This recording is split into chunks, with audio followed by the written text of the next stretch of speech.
আল্লাহর অশেষ সহমতে শেডের প্রায় সকল কাজ শেষ। শেডের দুয়ারে দেওয়ার জন্য একটি স্ল্যাবের প্রয়োজন ছিল, তাই ভাবলাম একটি স্ল্যাব বানানো যাক। তাই 23 ইঞ্চি আর 26 ইঞ্চি মাপে একটি গর্ত খুঁড়ে নিলাম।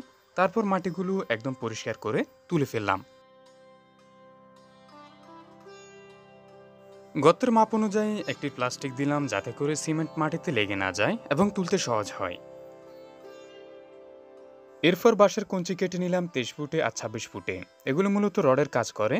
তিনে তিনে 6টি কঞ্চি কাটার পর সেগুলো গর্তে সাজিয়ে দিলাম।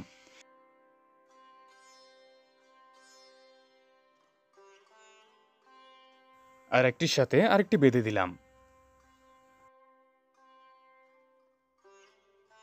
এরপর আসলো ঢালাইয়ের কাজ। তো প্রথমে কংক্রিট, তারপর বালি আর সর্বশেষ সিমেন্ট দিয়ে সব একসাথে মেখে নিলাম।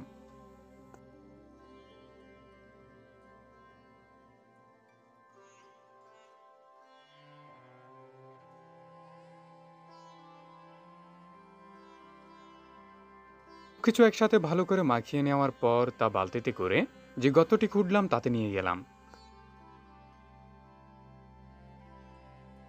প্রথমে সিমেন্ট ঢাললাম, তারপর বাঁশের কঞ্চিগুলো মাঝখানে রেখে এর উপর আবার সিমেন্ট দিয়ে তা ভালো করে সমান করে দিলাম।